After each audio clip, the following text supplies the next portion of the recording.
O presidente Luiz Inácio Lula da Silva estimulou a militância do PT a nacionalizar a disputa nas eleições municipais de 2024 e afirmou que a polarização entre ele e o ex-presidente Jair Bolsonaro deve permanecer no embate do próximo ano. Na conferência eleitoral do PT, Lula pediu para que os petistas encarem a oposição e fez críticas à capacidade política do próprio partido. Para Lula, é preciso que a base do PT encontre respostas para conversar com eleitores que cada vez menos aderem à esquerda.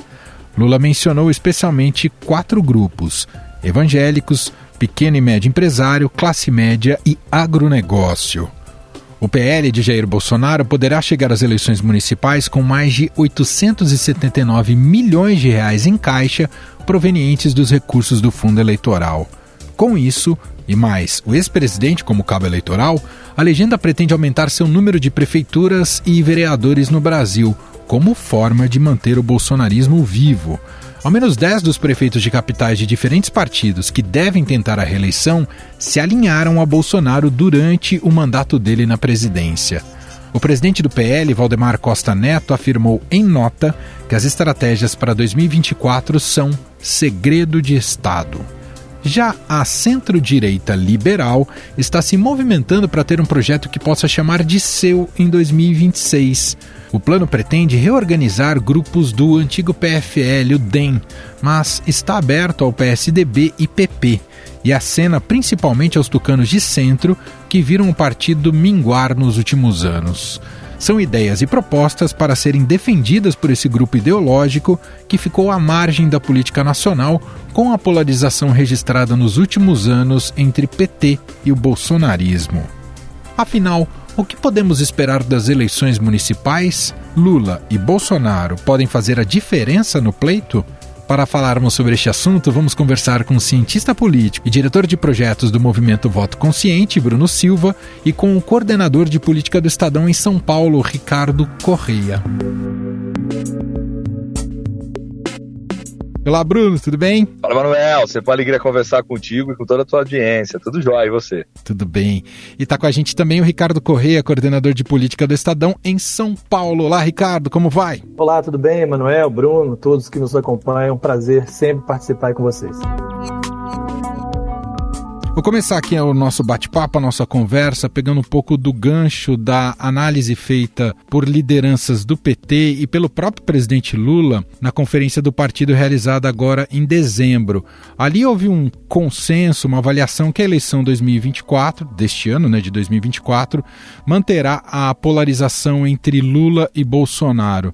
Começo perguntando para vocês se vocês concordam que serão essas duas lideranças as que mais vão ditar as tendências nessa disputa e também para os acordos entre partidos. Começando por você, Bruno. Bacana, Emanuel, acho que é o seguinte, o Lula já deu o direcionamento e mandou a letra, como diz o popular da galera. O partido tem que ou encabeçar as chapas ali, principalmente ao executivo, voltar para essa sua vocação, ou então ter apoios extremamente estratégicos, como é o caso, por exemplo, da capital, São Paulo, onde a tendência é que ele de fato apoiará Boulos e está fazendo todo o movimento no sentido dessa candidatura. Mas tem um outro ponto que eu acho que é interessante a gente pensar em perspectiva, Emanuel. O Lula também nessa mesma conferência do partido sinalizou para o fato de que muitos acreditam dentro do PT, e na visão dele essa é uma visão equivocada, de que o partido teria toda a clareza do mundo sobre o jogo, e que muitos ficam insistindo o tempo todo em candidaturas mais puras ou nas disputas internas, etc. E o Lula fez um movimento muito mais no sentido de pensar a possibilidade de celebrar as alianças, de fazer, em alguma medida, em alguns contextos, em algumas capitais, um caminho mais ao centro. Por quê? Porque o cenário está extremamente polarizado e a possibilidade da gente ver algumas redições locais do que assistimos nas últimas eleições nacionais é muito grande, principalmente protagonizado por um lado de PT e do outro lado, se não o PL de Jair Bolsonaro, muitas das candidaturas que vão girar no entorno, que podem vir até mesmo a surfar dentro dessa lógica do bolsonarismo. E o PT tem um desafio, Emanuel, adicional a tudo isso. Nos anos em que Lula esteve à frente da presidência da República, o partido veio apresentando crescimento, tanto em quantidade de prefeituras esparramadas pelo território brasileiro, quanto no que diz respeito em cadeiras para as câmaras municipais, que também é um recurso político extremamente importante para os partidos. Acabou entrando numa lógica de declínio, principalmente nas eleições de 2016, né, ou seja, no contexto já do impeachment da Dilma ali, e agora ainda precisa tentar, de alguma forma, crescer novamente, porque 2016 o resultado foi ruim, 2020 a reboque continuou sendo ruim. Você pega, por exemplo, em São Paulo, nas últimas eleições, o PT elegeu, se não me falha a memória, 4 prefeitos, né, apenas em cidades, e sendo que dessas 4, 2 apenas de uma maior relevância em termos populacional. Isso impõe um desafio muito grande para o partido, que quer, portanto, ter uma força política local, fortalecer as bases, organizar palanques políticos. Lula sabe que estar à frente da presidência da República é um recurso importante para tentar fazer com que o partido cresça novamente, Manuel. Ricardo, quero te ouvir, né? Nessa conferência do PT ficou muito claro que há uma estratégia a longo prazo de poder do PT, não só com melhor desempenho nas eleições municipais, mas já visando essa organização que o Bruno destacou, pensando também nas eleições de 2026. Há também uma estratégia consolidada por parte, digamos, da direita, essa direita mais influenciada pelo bolsonarismo, Ricardo? Sem dúvida nenhuma. Se a gente olha do ponto de vista dos dois, né, do grupo de Lula e do grupo de Bolsonaro, 2024 é visto com essa lógica da polarização pensando em 2026. É fundamental você ter palanques importantes para as disputas estaduais e federal de 2026. Então, do ponto de vista deles, vai haver sempre um olhar para o que o outro está fazendo e como suplantar isso, seja buscando um candidato mais ao centro, como a gente vê em alguns lugares acontecendo, né? Seja indo para o embate naqueles lugares em que tem uma popularidade maior. O que não necessariamente significa que o eleitor vai seguir essa lógica, porque as disputas municipais, elas têm características muito próprias, são muito locais, elas têm uma interferência muito grande dos governadores também, né? Então, quando você pensa numa disputa, por exemplo, lá em Goiânia, você tem lá o peso do Bolsonaro, mas você tem o peso do Ronaldo Caiado, governador. Se eles não estiverem no mesmo palanque, e provavelmente nem vão estar, já gera no eleitor um momento de decisão, se ele vai com o candidato do governador ou com o candidato do presidente. Se você olha lá no sul do país, onde as 3 capitais são governadas pela centro-direita, você também tem as influências lá dos próprios, né, os 2 prefeitos que disputam a reeleição, ou do governador, no caso do Paraná. Então, eles vão dividir ali as atenções com o Bolsonaro, com o Lula. Então, não necessariamente a disputa local leva em consideração essa polarização. Em muitos lugares ela não vai acontecer. Em muitos lugares você já tem uma disputa polarizada própria, né, ao longo dos anos, né? Você tem lá famílias, sobretudo no interior, você tem família disputando com família, né, grupo político disputando com outro. Então, isso não necessariamente vai levar para o eleitor. Mas, do ponto de vista deles, sem dúvida nenhuma, 2024 é um importante ponto para se discutir 2026 e a correlação de forças, né? O Bruno, o PT tem um desafio, o presidente Lula tem um desafio prático para resolver com essas eleições de 2024. Ao montar uma coalizão ampla, que é necessária, né, para a governabilidade, como evitar agora em 2024 que haja governista em palanque de opositor, hein, Bruno? Pois é, esse é um desafio gigantesco, né, Emanuel? Não só para Lula, para falar a grande verdade, né, Emanuel, mas principalmente para aqueles partidos que têm uma lógica mais ao centro, ou que têm a capilarização própria. O Ricardo chamou atenção sobre algo que é importante a gente pensar no Brasil, né? A gente olha, às vezes, essa lógica de polarização, e mesmo que ela possa não vir a ser reeditada em algumas capitais, há uma questão de alinhamentos políticos, de proximidades mais ideológicas e tentativa de construção de discursos a fim de poder gerar diferença e o eleitor olhar e dizer o seguinte: olha, eu vou junto com o candidato da família A e não com o candidato da família B, por exemplo, né? Agora, quando a gente olha para os interiores dos estados, aí a gente tem um desafio ainda maior, mais complexo, vamos dizer assim, né, Emanuel? Por quê? Aí a gente precisa começar a olhar para os partidos políticos. Os partidos políticos, eles não têm o mesmo nível de capilaridade em território nacional. Aqueles partidos que vieram desde o processo da redemocratização, do pós-85, são partidos que até hoje têm a maior estrutura, a maior quantidade de filiados e são aqueles que ainda despontam com as maiores fontes de financiamento, né, de campanha, que é um recurso fundamental para você poder pensar principalmente aí em como vão ser financiadas essas candidaturas, se serão viáveis ou se não serão tão viáveis assim.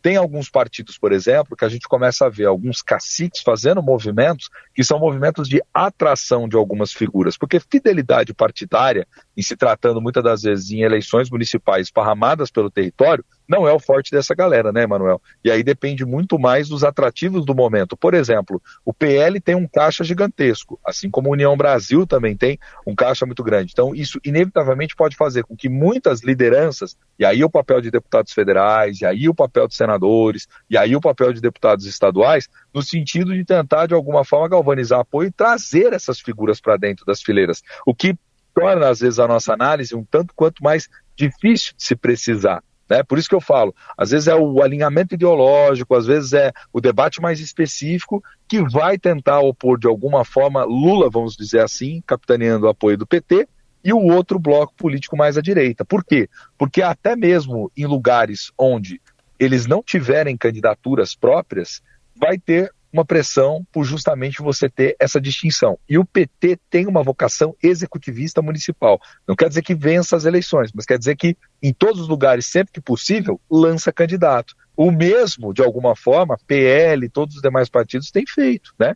E alguns outros partidos mais ao centro, vamos dizer assim, mas eu vou chamar aqui de um centro pragmático, né, na política, porque a galera quer aumentar cadeiras, por exemplo, MDB, PSD, são alguns dos exemplos. PSD, então, nem se fale, o Kassab conseguiu filiar uma quantidade significativa, por exemplo, de prefeitos, né, esparramados pelo interior do estado de São Paulo, a nível de Brasil como um todo. O MDB, sob a liderança de muitos dos seus parlamentares, vou novamente dar o exemplo de São Paulo, Baleia Rossi, por exemplo, vem capitaneando apoio pelos municípios, vem já desenhando como vai ser esses palanques. Esse peso também dos partidos no sentido de prover organização, estrutura, militância, né, uma lógica de poder colocar esses quadros, né, para pedir voto na rua, isso faz muita diferença. E aí, para fechar a questão, Lula, obviamente, não é inocente e sabe que, em muitos casos, tem que também se aproximar dessas figuras para poder ter presença, porque a grande preocupação, como nós estamos debatendo aqui, é o quanto, de alguma forma, as eleições de 2024 podem antecipar alianças que serão muito estratégicas pensando na construção de 2026.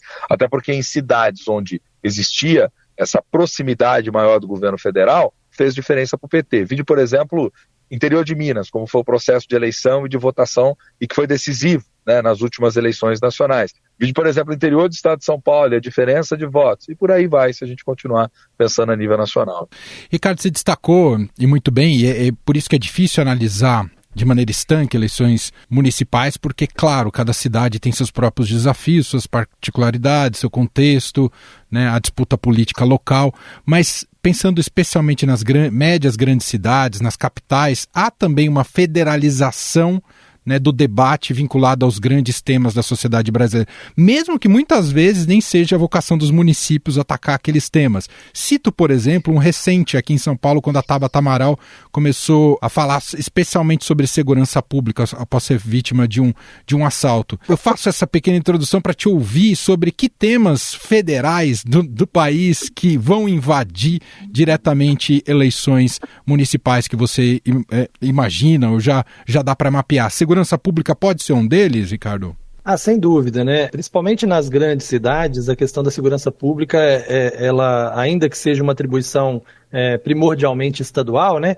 Com o surgimento das guardas municipais, com a necessidade de discussão no âmbito federativo, a segurança pública acabou sendo um problema de todos. E para o eleitor não faz muita diferença, ele não consegue identificar perfeitamente quem é o culpado, né? Ele quer que a vida dele esteja melhor. E aí, óbvio, que o debate econômico entra no mesmo patamar, porque se a situação econômica estiver boa, isso faz diferença, evidentemente, para quem está no poder, e se estiver ruim, faz diferença também, independentemente do prefeito ter ou não ter responsabilidade. Eu queria só voltar um pouquinho na questão anterior, porque a gente estava discutindo sobre a questão do governismo, de governistas estarem em palanques da oposição. É porque a gente vive uma situação hoje em que até mesmo o governismo é preciso ser discutido, né? Quem é governo, efetivamente, né?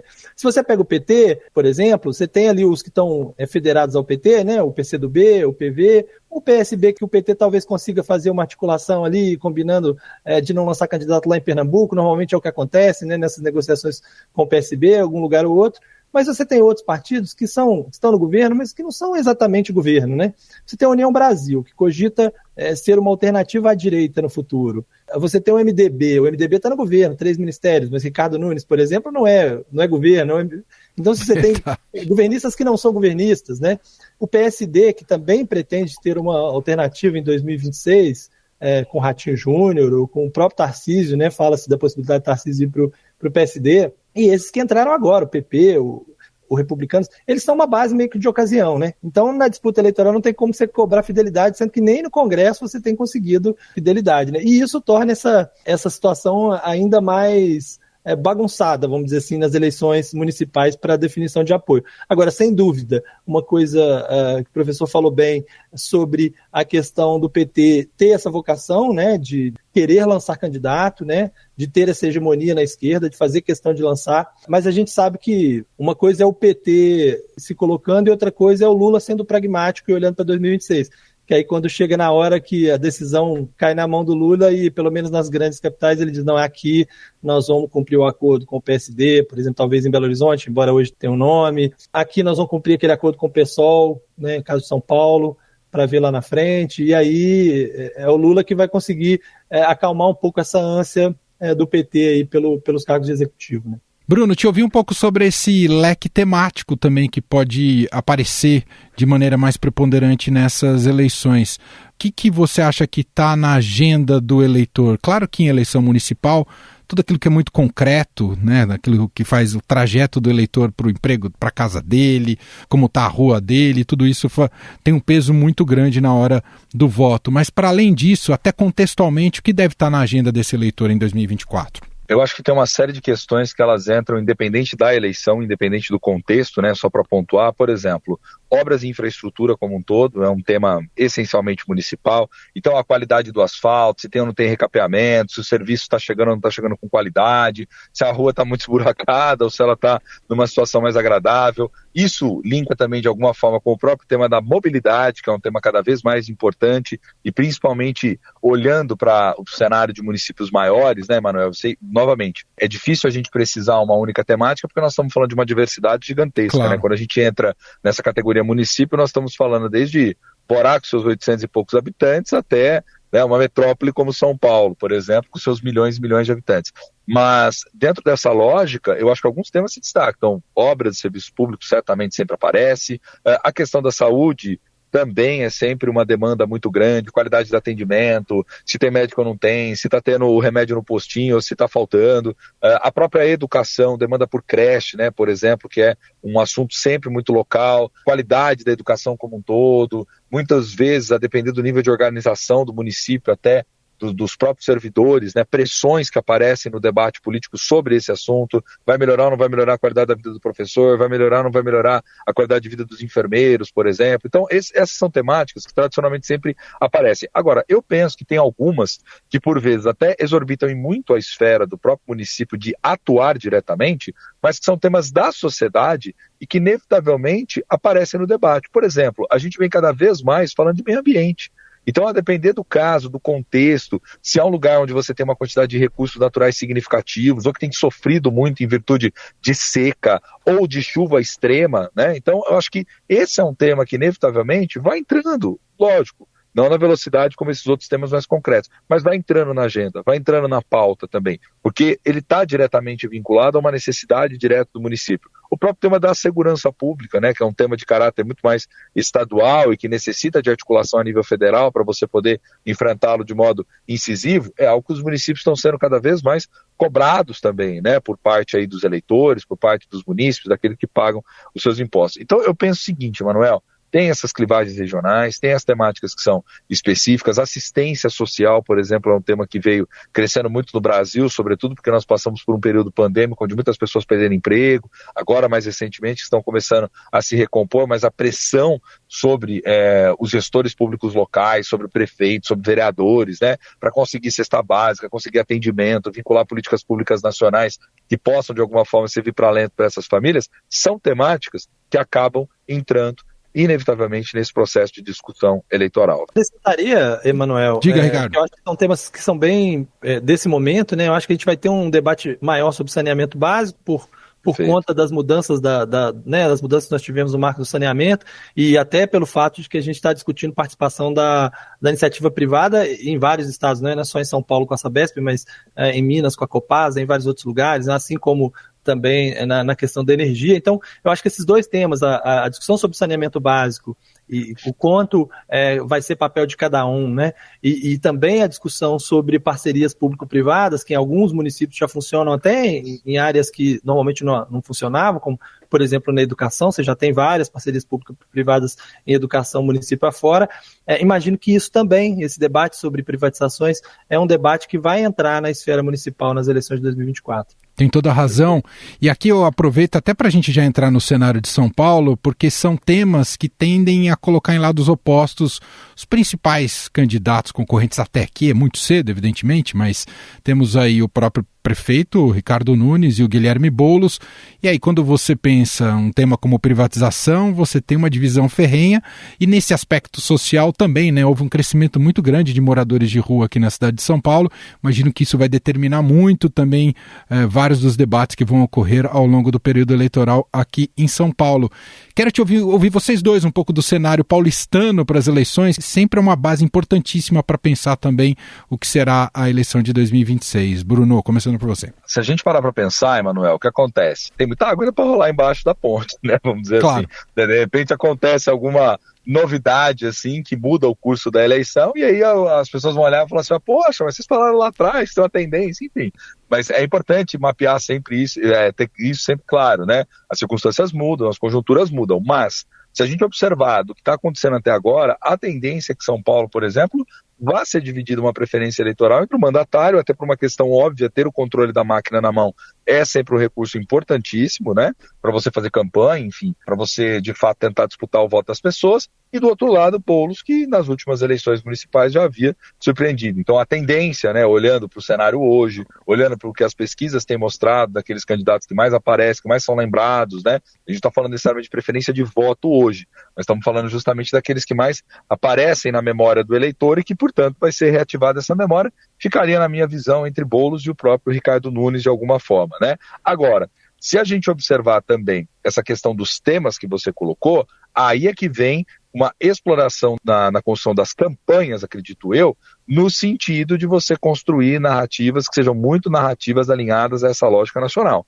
E aí Lula poderia vir a ser um carro-chefe muito importante de Boulos de um lado, e Ricardo Nunes, se não diretamente abraçado, vamos dizer assim, dentro de uma lógica aí mais da direita, mas certamente um apoio, uma simpatia com as políticas de Tarcísio, uma coisa mais centrada ali naquilo que é a preferência dos partidos mais à direita. Então, esse debate ideológico em São Paulo pode ser algo que venha nas eleições a entrar de maneira muito intensa, né? No sentido de, olha, nós estamos debatendo eficiência, e aí do outro lado as pessoas falam, não, mas a gente só vai debater também as pessoas, os direitos, etc. Então, acho que nesse sentido, a gente pode ter um reforço ideológico de maneira muito semelhante ao que tivemos quando da campanha de governador de estado nas últimas eleições e quando da campanha de presidente da República, onde por vezes os temas concretos ficavam em segundo plano e essa pauta mais ideológica ganhava um pouco mais de afloramento, vamos dizer assim, né? E dividindo até algumas tendências aí, né, Manoel? Ricardo, quero te ouvir um pouco do cenário colocado em São Paulo, além desses dois concorrentes que a gente citou aqui, o Ricardo Nunes, atual prefeito, e o Guilherme Boulos,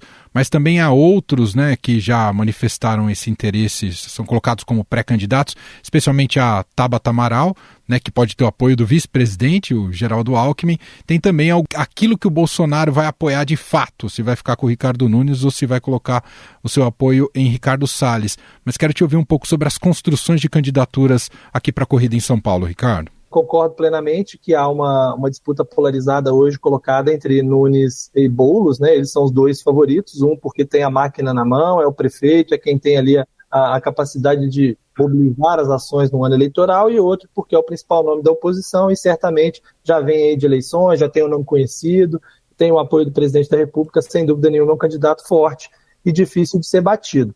Se a gente for olhar para o cenário, quem tem mais chance de ser uma alternativa a eles é, evidentemente, não apenas por conta das posições da posição nas pesquisas, mas pelo apoio do vice-presidente, é a Tabata Amaral, que precisa, o grande desafio dela é se mostrar competitiva e mostrar para o eleitor que ela tem condições de eventualmente ser uma alternativa ao nome dos dois, né? O primeiro passo de quem está diante de uma polarização é mostrar que pode ser aquele que vai vencer um ou outro. Às vezes atrai o voto daquele que está se vendo derrotado, né? Imagine que você tem Nunes numa posição para ganhar a eleição, o Boulos ali, embora polarizado, com menos chance naquele momento, com uma distância um pouco maior, o eleitor pode optar para aquela análise. Bom, no segundo turno, Tabata tem mais chance, então eu vou de Tabata. Isso acontece, isso já aconteceu em outras eleições. Em Minas Gerais, mesmo em 2018, vimos isso com Romeu Zema, que acabou sendo eleito a partir da rejeição dos 2 primeiros colocados, né? Então é quem tem mais chance. Mas o que me dá mais curiosidade nessa disputa eleitoral é ver como é que vai se dar a campanha caso o Bolsonaro não esteja com o Ricardo Nunes. Ele já deu algumas sinalizações de que, por ele, não estaria com o Ricardo Nunes. Há uma disputa ali no campo bolsonarista, porque Valdemar Costa Neto quer que o partido esteja com o Nunes, ele faz uma análise mais pragmática. A lógica dele é de que Nunes é quem tem chance de ganhar e não faria sentido o Bolsonaro ter outro candidato, e Bolsonaro parece ter uma diferente, né? Ele poderia vir apoiar Ricardo Nunes no segundo turno, então que ele não precisaria no primeiro turno estar com ele. E aí ele faz esse jogo duplo, às vezes ele fala do Salles, ele fala publicamente, ele defende Salles prefeito. Mas por que eu digo da curiosidade? Porque, ao contrário de Bolsonaro, Tarcísio já está embarcado na campanha do Nunes, né? Em todos os discursos ele defende Nunes, ele diz que ele é muito amigo de Nunes, o partido dele, Republicanos, diz que estará com o Ricardo Nunes, e principalmente se o PL não estiver na chapa, a chance do vice ser um candidato do Republicanos também é muito grande, está colocado também. Isso ajudaria a fazer com que Tarcísio ficasse numa situação em que ele teria que escolher se ele ia para a disputa com um candidato diferente de Bolsonaro ou se ele recuaria, né? Eu queria só fazer um adendo, né, Ricardo, do que você falou, que me faz lembrar também do cenário da própria eleição de 2018, porque Bolsonaro, lá atrás, lembra, era o grande azarão, né, naquele momento, não era uma figura que estava dentro da lógica da polarização de então. E Bolsonaro, nas últimas eleições municipais, quando tinha a máquina na mão, optou em não apoiar praticamente ninguém diretamente, colocando o seu nome, a sua credibilidade e tudo mais. Está agora numa outra configuração, porque pressionado pelo PL, instado de alguma forma a apoiar candidaturas.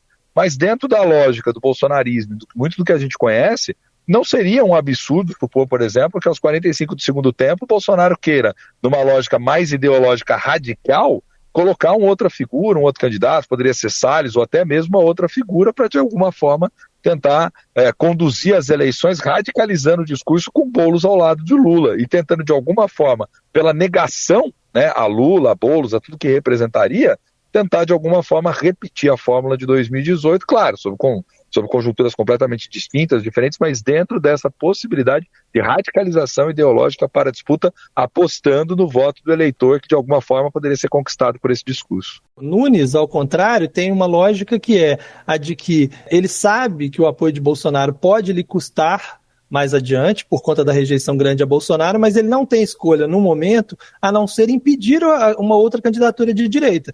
Então, se o Bolsonaro tiver com ele mais ou menos, nem é tão ruim, contanto que não tem um outro candidato. Na verdade, estar abraçado com o Bolsonaro não seria o melhor cenário para o Nunes. O melhor cenário para o Nunes seria que o Bolsonaro estivesse numa distância regulamentar dele, mais próximo dele, para ele ter o voto bolsonarista, sem que Bolsonaro tivesse um outro nome. O que é bastante curioso também. Você imaginar que ele quer um apoio mais ou menos, contanto que não haja um outro apoiado por Bolsonaro. Para ele seria o melhor dos cenários, né? Será um trunfo por Boulos tirar a Marta, recuperar a Marta Suplicy para o PT e ela ser a vice dele na campanha, Bruno? Eu, analisando esse cenário, penso que sim, viu? Penso que sim, porque Marta tem vamos dizer assim, um repositório eleitoral, né? Ou seja, uma simpatia muito grande em São Paulo com bases muito claras, né? Para ele poderia vir a ser, sim, um trunfo. Além de ter uma mulher na sua chapa, que já representaria algo positivo também, poderia sinalizar justamente um esforço, né, Emanuel, Ricardo, quem nos ouve, um esforço de tentar já começar um processo de construção de uma ponte para pensar eventualmente até a construção de um governo futuramente, caso venha de fato a vencer as eleições, né? Então pode ser uma figura interessante, sim. Transita melhor do que ele, né? Transita Exato. muito mais do que ele em outras camadas. Ela teve ali, transita bem com o MDB, não por acaso ela estava participando de alguma forma da gestão do Nunes. Ela conhece também os ativos que estão ali na prefeitura, então também poderia ser útil. Talvez agregasse mais do que um outro nome bem mais à esquerda, né? Bom, acho que a gente teve aqui um bom panorama, né, do que, só para iniciar, né, os primeiros debates sobre eleições municipais que deveremos enfrentar aí ao longo desse ano de 24, né, e depois com as candidaturas efetivamente colocadas, né? Esse primeiro semestre é muito tomado por essa formação de alianças, né, e depois no segundo semestre com a campanha propriamente dita.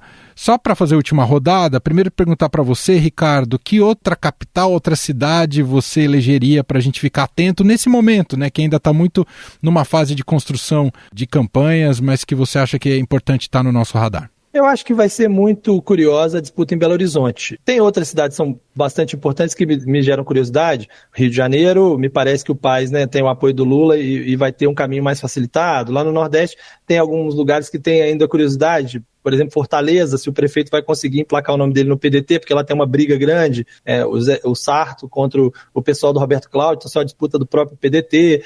Tem, como eu disse, essa disputa da centro-direita para manter o controle no Sul, mas eu acho que Belo Horizonte é o cenário mais confuso nesse momento. Tem mais de 10 pré-candidatos, o prefeito, embora possa ser candidato à reeleição, ele não conseguiu viabilizar seu nome ainda, talvez o próprio partido não apoie ele, você tem as influências do governador Romeu Zema, que também não tem um candidato do Novo, então ele precisa escolher algum, você tem o Rodrigo Pacheco, presidente do Senado, que também quer ser candidato a governador e também tem interesse na disputa, você tem o ministro de Minas e Energia, Alexandre Silveira, que também está incluído na disputa, enfim, você tem uma variedade de nomes, você tem um ex-prefeito que foi eleito com 60 e tantos %, que é Alexandre Calil, mas que não pode disputar, porque ele saiu no meio do mandato, já era o segundo, então ele tem que apoiar alguém, mas também não vai apoiar o vice dele, ou seja, é uma disputa que ninguém sabe o que vai dar. Se você olha para qualquer lado da disputa, você vê uma indefinição, à esquerda ou à direita. Mesmo a direita, que já tem um candidato mais ou menos colocado, que é um deputado estadual chamado Bruno Engler, também tem uma dúvida se não vai lançar Nicolas Ferreira, que é um candidato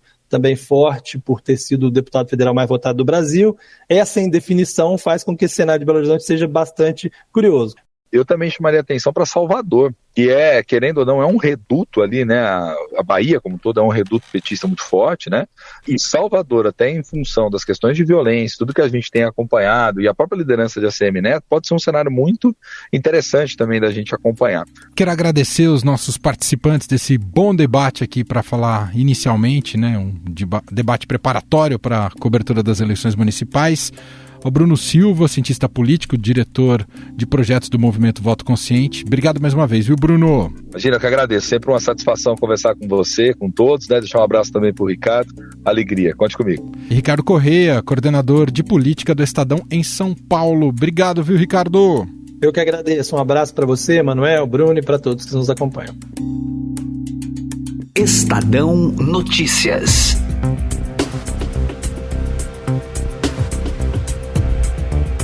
Este foi o Estadão Notícias de hoje. Contou com a apresentação minha, Emanuel Bonfim, na produção, edição e roteiro, Gustavo Lopes, Jefferson Perleberg e Gabriela Forte. A montagem é de Moacir Biasi e o nosso e-mail, podcast@estadão.com. Um abraço para você e até mais.